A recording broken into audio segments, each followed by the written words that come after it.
Magandang buhay! Today's recipe, isa na namang napakasarap na putahe ang ating lulutuin. At isa ito sa mga paborito nating ihanda tuwing may okasyon. Magluluto tayo ng beef caldereta. Magpainit lang ng konting mantika sa ating kawali tapos igisa muna natin yung ating bawang. Igisa lang natin to ng mga 15 to 20 seconds. Tapos pwede na nating isunod yung ating sibuyas. At yung sibuyas natin ay hiniwa lang natin yan ng maninipis. Tapos gagawin natin dito, igisa lang natin hanggang sa maging translucent yung appearance at maging brown yung ating bawang. That approximately mga 1 minuto. At tuloy-tuloy lang yung paghahalo.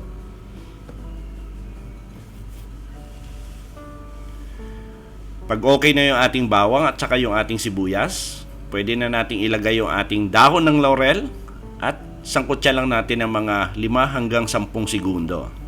Para mahalo lang yung aroma ng ating laurel doon sa ating ginigisang bawang at sibuyas.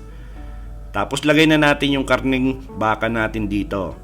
Ngayon yung pinaka-the best na gawing kaldereta ay yung beef ribs o di kaya kambing. Pero dito gumamit lang po ako rito ng knuckle. At sangkutsa lang natin to ng mga 10 to 12 minutes or hanggang maging brown yung appearance. Ngayon pag okay na yung ating karneng baka at nagmantika na rin, pwede na natin lagay natin ng patis. Ngayon kung ayaw nyo ng patis, pwede kayo mag-sprinkle lang ng asin.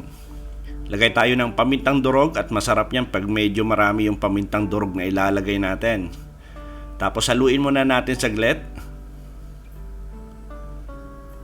And by the way, para sa kumpleto at tamang timbang ng ating recipe, sinulat ko po sa description box. Nilagyan na natin to ng soy sauce. Tapos lagay na natin yung ating tomato paste. At haluin lang natin ng maigi. Pwede rin kayo gumamit dito ng tomato sauce kung gusto nyo. Pero mas maganda pag tomato paste kasi pwede pa nating timplahan. Unlike sa tomato sauce, may timpla ng kasama. Lagyan na natin to ng tubig. At medyo marami yung tubig na nilagay natin dito, mga 3 baso. Kasi palalambutin natin yung ating karne. Siguro mga lagpas 1 oras. Gusto nating malambot na malambot talaga yung ating karning baka. At naglagay lang ako ng 1 pirasong broth cubes para ma-enhance pa yung lasa. After 1 hour, check nyo yung karne nyo. Pag medyo may matigas pa ng konti, extend nyo lang yung boiling time. Lagyan na natin to ng green chili at saka ng red chili. Ngayon kung gusto nyo ng maanghang talaga, pwede nyo tadtarin ng pino yung siling labuyo. Naglagay ako ng asin at saka ng brown sugar. Tapos haluin natin to saglit. Tapos lagay na natin yung ating carrots at saka yung patatas. Ngayon depende po na po sa inyo kung anong klaseng hiwa yung gusto nyo para sa patatas at saka sa carrots nyo. Tapos tatakpan natin to at palalambutin natin yung ating patatas at carrots siguro mga 8 minutes. After 8 minutes, check nyo pag malambot na. Kung gusto nyo pa ng sobrang lambot, extend nyo na lang yung cooking time.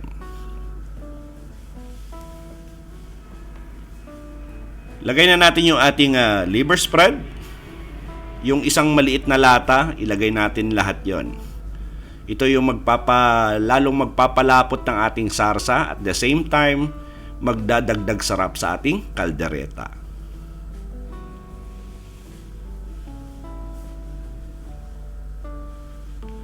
Lagay na natin yung ating gata.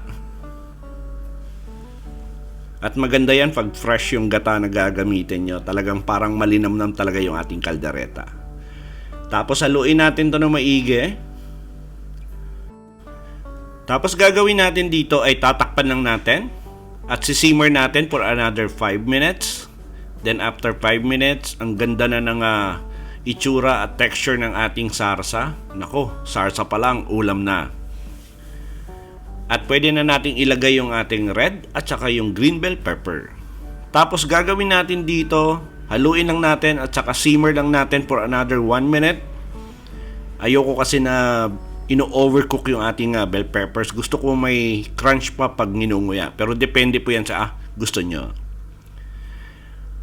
Tapos gagawin natin dito, lagay lang natin sa ating serving plate at i-enjoy yung ating beef caldereta.